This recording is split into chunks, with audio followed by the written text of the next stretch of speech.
Hello, my name is Joseph Hall. What you are watching is an educational tutorial video that I put together for my computer security course at Metropolitan State University in the spring of 2019. My instructor, Dr. Sue Fitzgerald, recommended that we throw in a quick disclaimer that this is for educational purposes only, and I cannot be held liable for any damages that are done to your system due to this tutorial.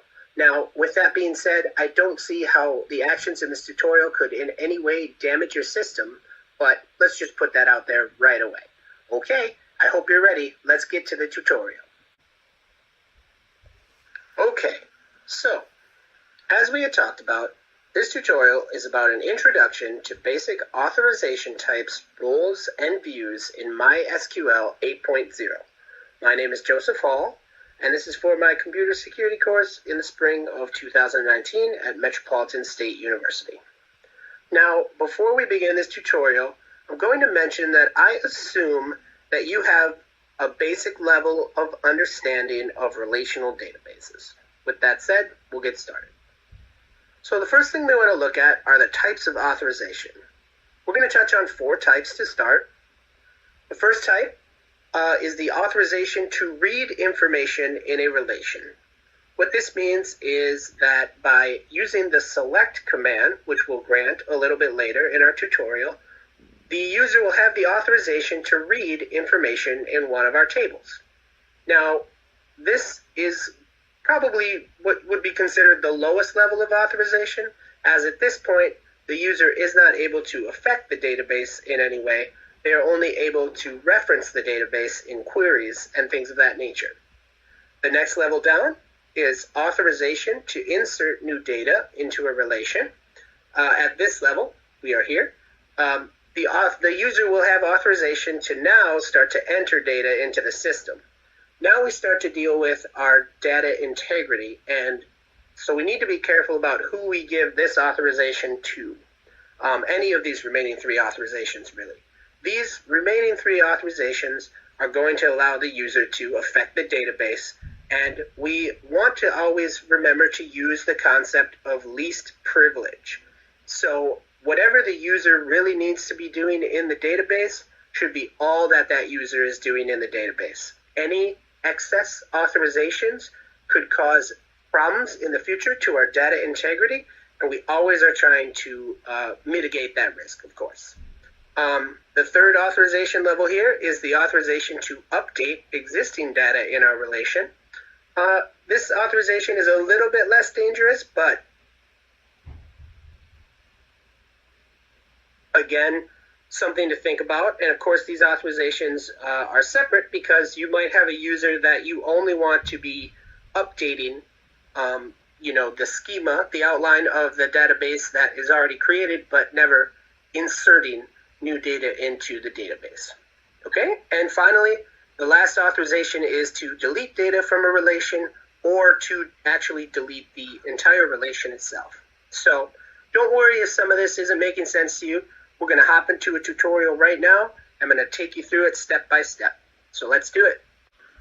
So as we begin this tutorial, I thought it would be interesting or just a good idea to show you what a database looks like when accessing it as the root user or the database administrator. And we can then compare the differences when we create a user and we give them authorizations. So we're going to log in as the root user, and we're going to look at what our overall database structure looks like. And as you can see, we got a few of them here. The one that I think I'm going to use this time is homework 2. So use homework 2 for our database. And then if we want to look at the tables within that database, we can see we've got customer, invoice, line, product, vendor, and then I created an extra one called vendor test just to practice copying a table there. So you can see there's 6 tables in this case. And if we wanted to kind of look at the information in a table, then we can just simply select all from the table of our choice. And there's our information. Now, once we create a user and we go back and we look at this same information, we're going to see how the authorizations change what that user is going to see on their side. So let's go ahead and let's create a user. So start with the create user command, and I think I'm just going to name him newbie, him or her. All right. And we're going to put them at the local host, which just basically means the computer that we're on, and they're going to be identified by, and then this is where we would set the password for their account. So in this case, let's use not best practices, and let's go with the password, just because it's easy to remember, right? You'll notice that we did it correctly, and we know that because we've got the query as being okay. The next thing we're going to do is we're going to grant our new user a privilege. So we're going to grant, and then we want to select whatever type of privilege that we want to give the user. In this case, it happens to be select. And then we're going to give them the ability to have that select authorization on the database of our choice. So we were using homework 2. And then in this case, I'm only going to allow them to see the vendor table in that database. So if we look above, we can see that there are 6 tables in homework 2. I'm only going to give them access to select the vendor table. And then again, we just want to say who this access is given to. So this is to newbie at localhost. Really watch those apostrophes, they'll get you. Make sure you got them. Okay? Okay. So now, what we want to make sure we do whenever we grant a new privilege to a user, before we go and try to log in as that user or use any of their privileges, is we want to flush privileges. Okay. Now that we've flushed privileges, we're going to log out as the database administrator, and we're going to log in as our new user, newbie. Okay?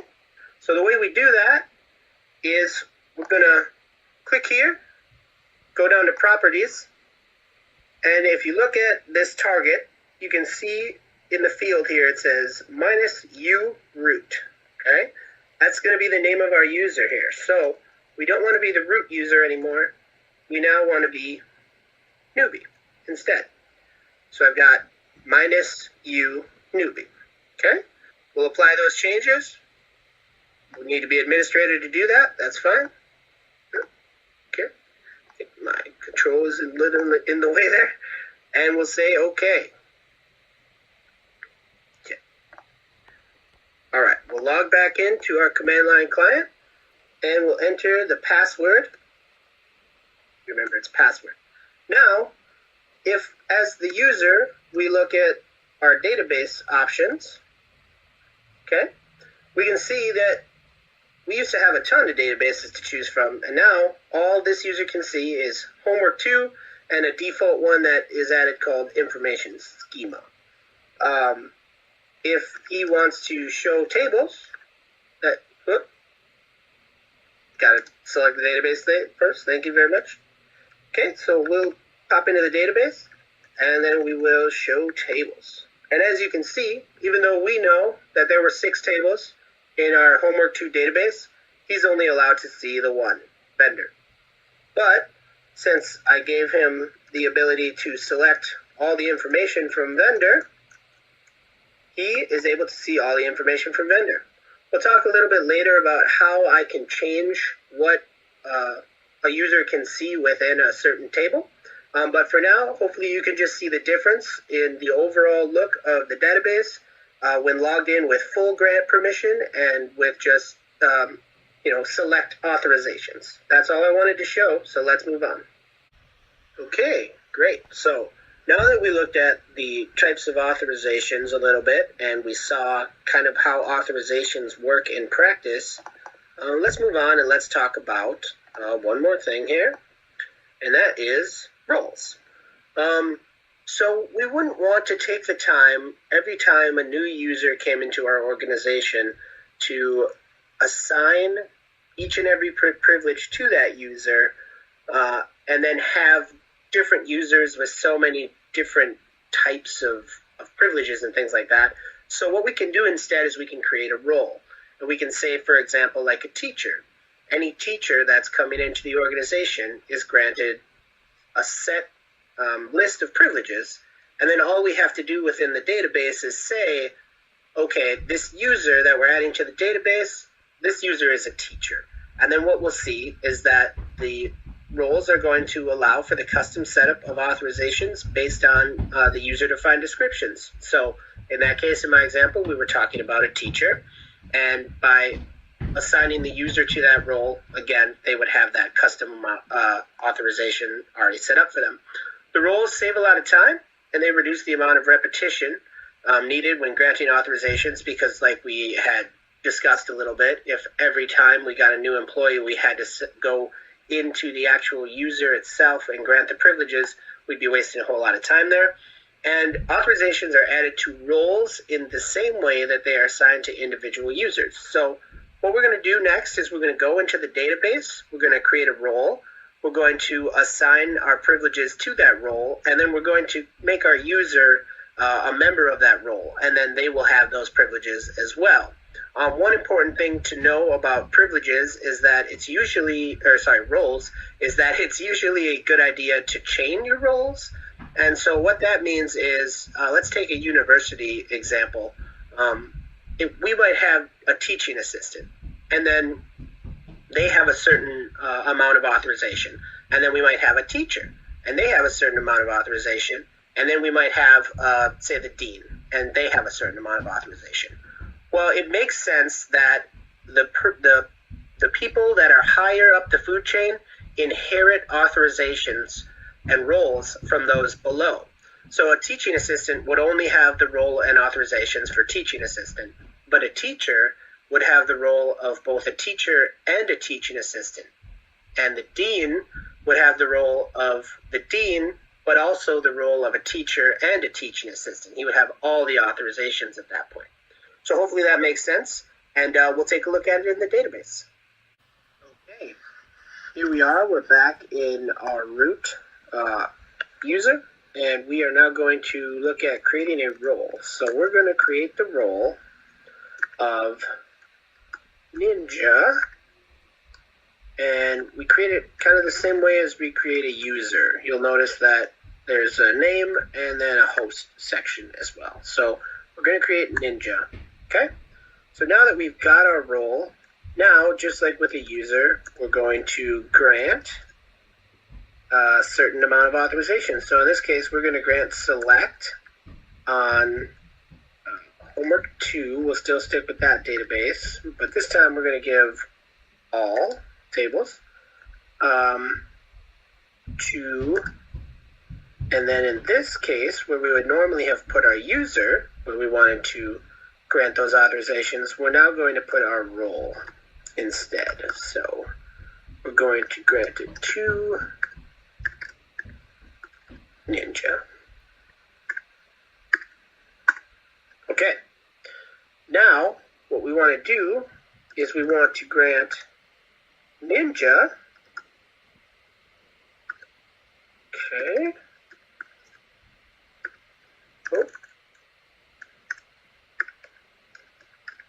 we want to grant that Ninja role now to our user. So we're going to grant Ninja to Newbie. If you remember, we had our user Newbie. We're now going to give him the role of Ninja. Okay, we'll flush privileges. Now, I learned this the hard way, so I want to help you guys out. So just so you know, just because you've created a role and you've granted that role to a user, it doesn't mean that that role will be active when the user logs in for any session. So what you want to do is you want to set the default login for a user. When you're setting this default, then when that user logs in, then that will be the role that they take. So we're going to set the default to Ninja for Newbie here. So Newbie, oops, Newbie at the local host. Oh, syntax isn't correct. One moment. All right. My mistake. It's the command is set default role. Set default spelling. Set default role to Ninja. And again, actually, we have to write this how we described it. So we need that at localhost 2 newbie. At localhost. What the? Hang on. Yep, just had an extra little 2 in there, sorry. Set default role. Here we go. Ninja. At localhost 2 newbie. At localhost. Okay, there we go. And then we're going to flush privileges one more time. Okay, good. So now we'll switch back. We've made it now so that when newbie logs in, he automatically defaults to the role of Ninja. So we will pause it. Sure. And just log back in as newbie. There we are. And then now, when we show databases, we can see that newbie can see homework 2, like he always could. But before, when he did show, well, first let's use that database, sorry. But before, when he did show tables, if you remember, he could only see the vendor table. So now, because he's a ninja in that role, we can see that he can now access all the tables in that database because we gave him access to that. So he has the authorizations that we applied to that role, and we defaulted him to begin as a default role in each session in that role. So hopefully that makes sense, and let's move on. Okay, and then last but not least, I just wanted to touch a little bit on views, because custom views are another way that we can kind of control what our users are seeing within the database, and it can be used for security purposes.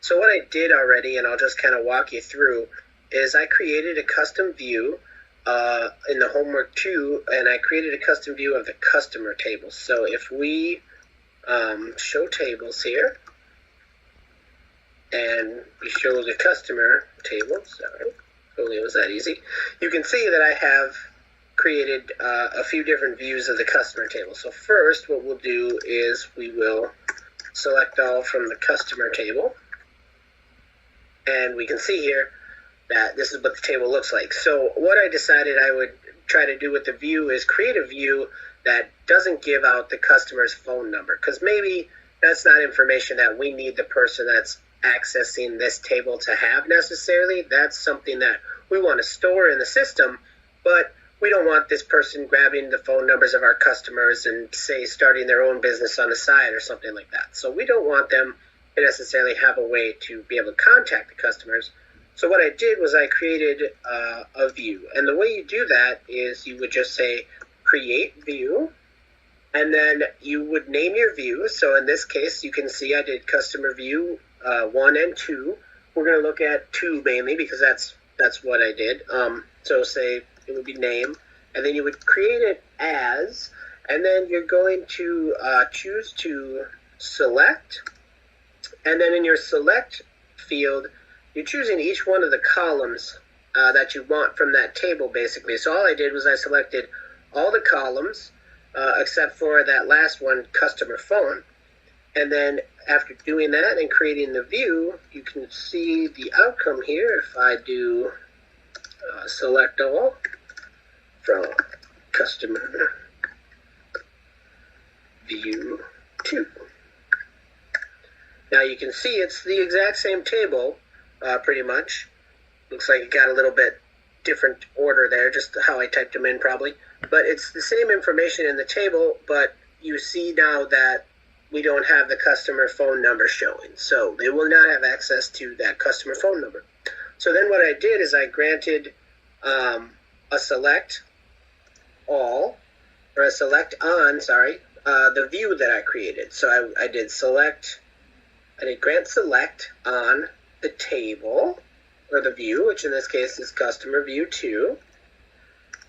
And then I gave that to newbie. And of course, that's not 100% how you do it correctly. I mean, you would have to do the right way and do the newbie at localhost like we've been doing. But I've already done all that, so I just kind of wanted to show what that does then for that user. So as you can see, in this root user now, we've created that view and we've granted that access to newbie. So let's switch to newbie real quick here. And go in. And we no longer want to be root.